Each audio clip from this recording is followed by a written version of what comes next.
What's going on, guys? Aarava here. Welcome back to another episode of my F1 2016 career mode, episode number 17 today for the Japanese Grand Prix. If you missed the last one, the Malaysia, it was an absolute cracker, so I do suggest go seeing that before you check out this one, because that was one not to miss. But anyway, we're looking at our R&D screen here. Obviously, we talked about it in Malaysia, about seizing the R&D after we've got enough points to buy this third engine upgrade. Obviously, we don't have enough points yet, but I'm hoping by the end of at least qualifying, we can upgrade the engine, seize the R&D, and then we can go do the race, and from then on it will be seized and we can have the engine upgrade still come into play. So hopefully we can earn enough points, and so as we move into practice, we did a good job there to earn the maximum amount of points of the track acclimatization, the tyre wear test, the qualifying pace test. We did have a few moments here, as you can see there. I lost my front wing on the grass section, last corner, and then through the S section, what was quite a cold tricky track, we lost the back end up the hill there quite weirdly, but eventually got used to the circuit. Although I did find the track acclimatization a little bit odd. I think I mentioned this in Malaysia, but I just feel like in the latter stages of the season, the game really hasn't kind of worked out the speeds for the gates as well as it did for the first few races. I feel like maybe they got a little bit sloppy towards the end of the season about making sure the gates are all correct, because some of the speeds you have to take in some of these gates are just ridiculous in my opinion, in terms of you have to drive like you're not meant to on the circuit. If you're on like a qualifying lap, you have to drive weirdly and abnormally to make the gate speed. So just a little thought there. So let me know what you guys think. I know a few of you have said that for you guys who drive on controllers, it's very difficult in some circuits. Obviously, I'm on a wheel, so I can't really sympathise with you, but I can imagine so, because I've driven the game on a controller as well during lobby live streams and stuff, and it's not very easy at some circuits. But we moved on to qualifying, so we did the maximum we could. I think we passed the track acclimatization, so that's how bad I got it. We only got 30 out of 50, but I think I got 50 out of 50 for the rest of them, so got the maximum amount of points I could there, and then we moved on to qualifying. We got through to Q2 pretty easily, and so now we're here in Q2. You can see very, very overcast, so the circuit was very, very cool, very cold, so I have a feeling that it might be a little bit difficult to get through. You can see at the moment we're in P15, so we didn't do the job on our previous first flying lap, but we come through now to start our second flying lap here in Q2, and hopefully we can do a lot better. So obviously, if you don't know, the soft tyre is the fastest compound, so like previously, I didn't feel like we could get through into Q3 on the middle compound. And also, I haven't mentioned yet, I looked at the weather forecast, it's going to be another freaking wet race, so I didn't see obviously any point to go on the slower tyre in Q2, so we got through there into Q3, but another wet race, which is going to be quite frustrating, so we're just going to have to see how we do, but hopefully we can just try and make it as best we can. We're getting a good grid position in Q3, so you can see now the sun has come out, it's the sunset's coming out, I should say, the clouds parted, so hopefully the track will be a little bit better. But actually, surprisingly, as you'll see later on when we show you the lap times, everyone actually went a little bit slower than their previous Q2 lap time, which is odd to me. And also you could see there through turn 1 and through all these corners, actually the first 5 corners of this lap, horribly understeering, and I completely lost all the time there in sector 1. I made it through quite nicely for the rest of the lap, but you could see there, went wide at turn 1, then I understeered through turn 2, 3, 4 and 5, just completely compromised my entire first sector, and I think I must have lost a good half second there, because he come through for a very, very slow lap time compared to our Q2 time. And I think, honestly, that was all lost in Sector 1. I genuinely thought I probably lost all that 5 tenths in that opening sector, and if we didn't lose that time, we could have been on the second row. But you can see everyone didn't do a faster lap time than their Q2 time, which was a little bit odd, because you would have thought the sun came out, the clouds parted, might have been a better track, but I guess also because the sunset was coming down, maybe it was surprisingly even colder than Q2. I'm not too sure, but we finish up in another 7th place, so consistency as ever. But actually, Lewis Hamilton, if you're eagle-eyed enough, you saw Lewis Hamilton had a grid penalty in Q2, so we'll move up into 6th place. So we'll be starting 6th on the grid for the Grand Prix, so that's not too bad actually, considering anything. But Lewis Hamilton, for some reason, got a grid penalty. Not too sure why. He might have impeded someone, but we did thankfully get enough points, you can see on the top right, to get the engine upgrade. So after qualifying, we got enough points, so we clicked upgrade, so we're going to get that that third engine upgrade next race at the USA Grand Prix. We'll get the R&D report for that at the beginning of that episode, and we'll install that engine upgrade. You can see with that upgrade, we'll hopefully move ahead of Red Bull. That's saying that if Red Bull don't upgrade going to USA, we will be ahead of Red Bull and be technically the third fastest team on the grid, which would be absolutely crazy to think about in the first season. You can see here, seizing R&D, 25% bonus for the rest of the points, but you can see all R&D seized, but their engine upgrade is going to come for next race, so that's the kind of best strategy that I feel like. But now we'll get that bonus, that 25% for any R&D points we now earn from now to the end of the season, including the R&D points we'll earn for doing this race up ahead at the Japanese Grand Prix. So I'm pretty happy with that. I think that's the best strategy. Go ahead into the new season as strong as we could, but also getting plenty of kind of bonus points to kick off that Australian Grand Prix upgrade process. So we move on now to the Japanese Grand Prix. It's going to be a full wet race, so let's see how it goes. Let's go and do this.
Right, so here we are taking a look at the strategy, and I just love seeing this screen. Just double wet tyres there for the strategy.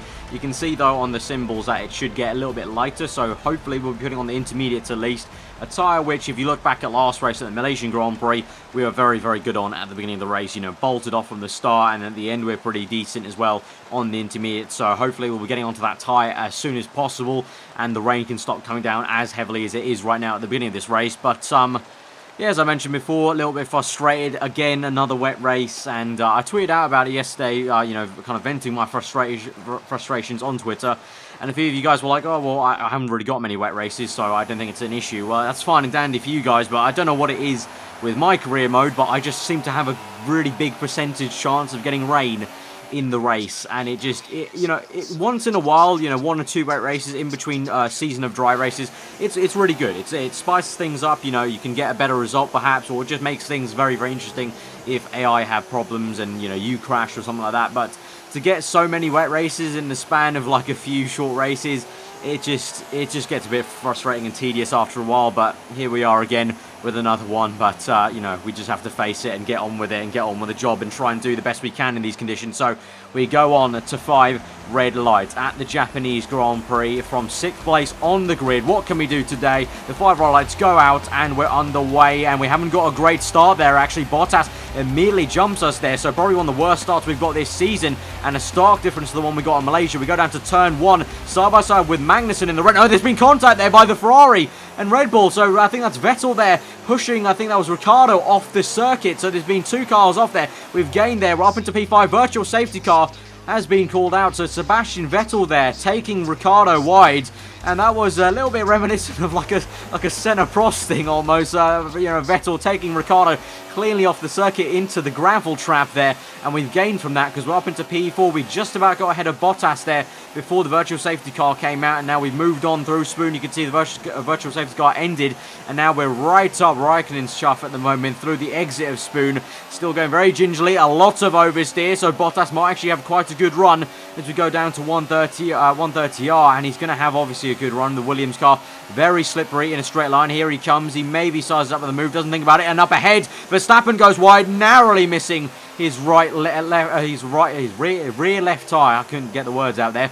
Rear left tyre, narrowly missing it by a few millimetres there. Otherwise, that could have been quite a nasty action, actually, through 130R. But Raikkonen pushing him wide there, and so now Raikkonen is into 2nd place. Rosberg up ahead. There's been yellow flags just behind us. I think Max Verstappen had a bit of a moment there.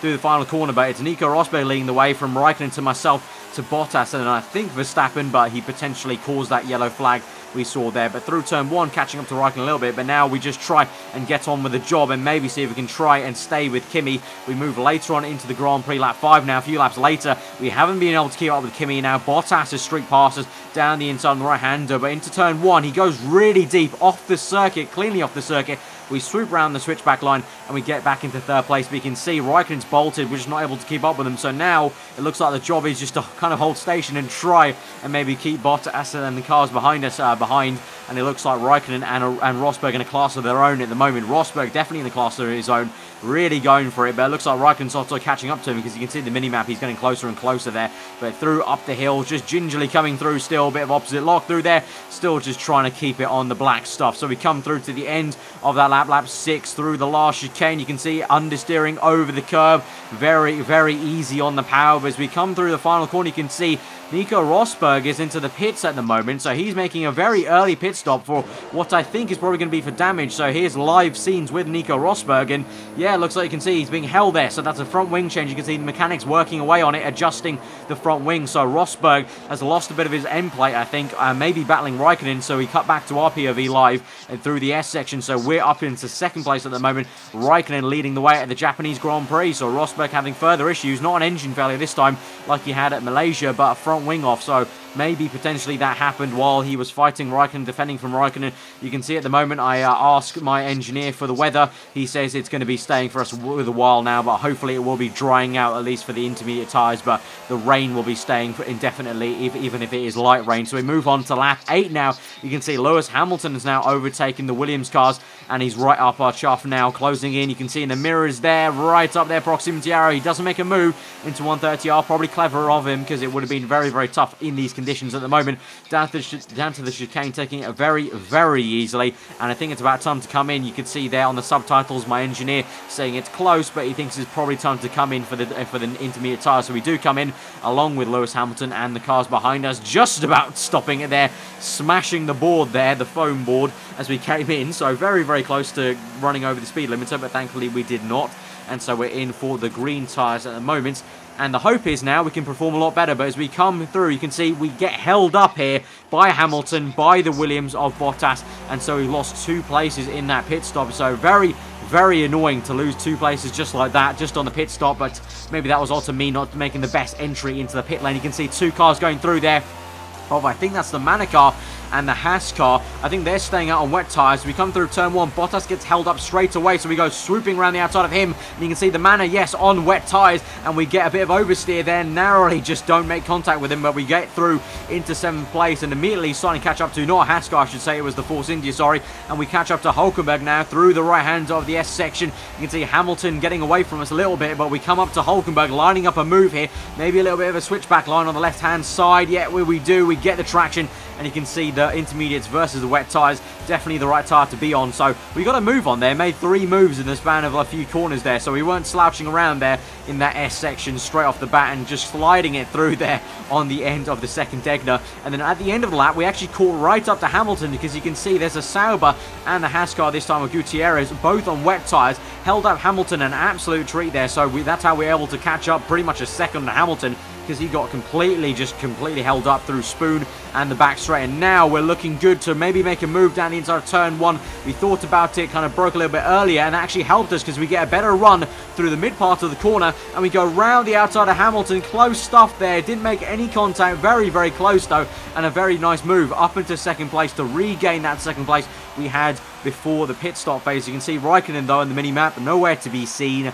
He is in a class of his own. I'm calling it now. Probably Raikkonen is going to win the Grand Prix, I'm guessing, at this rate. He's looking very, very good. But we got back in 2nd place, thankfully. And now we just continue on with our drive and try and see what we can do. We move much later on to the Grand Prix, though. Lap 17, so plenty of laps later in the Grand Prix. We kept in 2nd place, but now into Spoon on lap 17. Conditions starting to get a bit trickier, and the tyres starting to wear out. You can see I've gone wide, and now this will be Valtteri Bottas coming down our inside, pushing us a little bit. We're tapping tyres. You can see see Sebastian Vettel, I think that is, right behind us in the Ferrari car, also slipstreaming. We tried to get a bit of a tow off Bottas to help us fend away from the Ferrari, which has obviously still got the better engine. And here through 130R, Vettel, very, very rude, I felt, tapping us through 130R. I tried to give him much room as I could, and it didn't look like Vettel broke as hard as he could, so he stick it down the inside and just try and get that position back, because that was a little bit rude from him, I felt personally. But Bottas has streaked away, so it looks like we've lost that position indefinitely for second place, unfortunately. And you can see briefly there, Button into the pits for his set of intermediate tyres. So all these guys may be making a pit stop soon. You can see on the right-hand side indicator onto lap 18,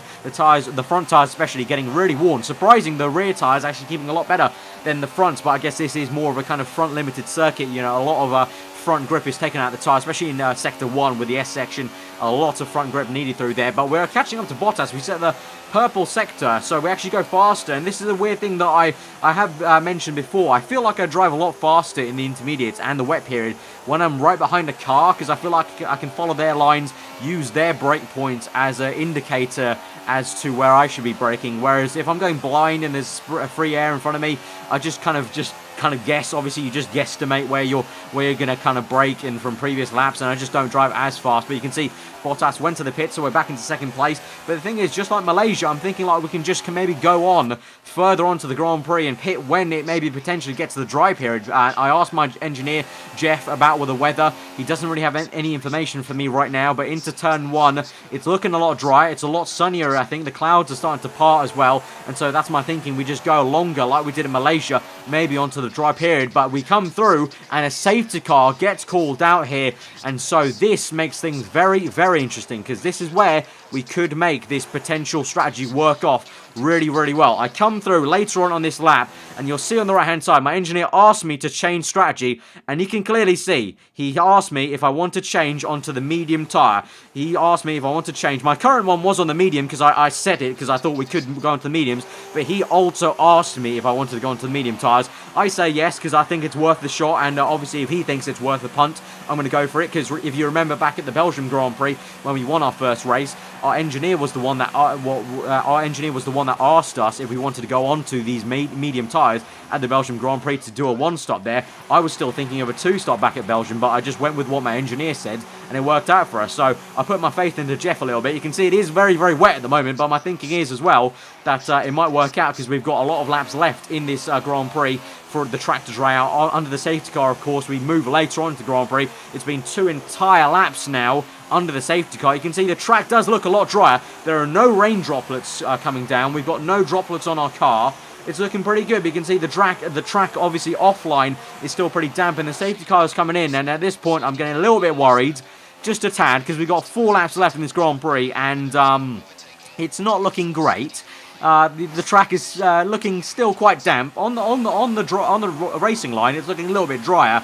But through this section, through 130R, we're going to be restarting the race, and I'm having to go very, very slowly. But I keep my faith, because I can see Verstappen is just there battling Raikkonen. So I keep my faith, and I actually stay out here and maybe think, okay, I'm putting my faith in Jeff and the strategy here. Maybe it's going to miraculously dry out in maybe 1.5 laps, and we're going to be on the right tyre, and we're going to completely boss all these guys. But Bottas gets past. I don't put up much of a fight on Jenson Button, because, you know, he's my teammate. I don't want to put up much of a fight. Don't want to hinder his strategy. So if it doesn't work out for me, I want him to at least fight for a podium and maybe get Massa there at the end of the Grand Prix. So I let him through. But unfortunately, this is pretty much where the montage of misery happens, as Valtteri Bottas gets past us here on the right-hander. Then Daniel Ricciardo gets past us on the exit of Degner 2. And then on the straight, to be fair to me and Jeff, this wasn't really the tyres. This is more just the Ferrari passing us on straight line, because we still don't have the straight line pace advantage over the Ferrari cars and the Mercedes powered cars. But then we move on to the next lap through the same part of the circuit, through the chicane, going very, very wide. Massa swoops right round the outside of us on intermediate tyres. I think he was ahead of us already, so I think that's him making another pit stop and already getting ahead of us again.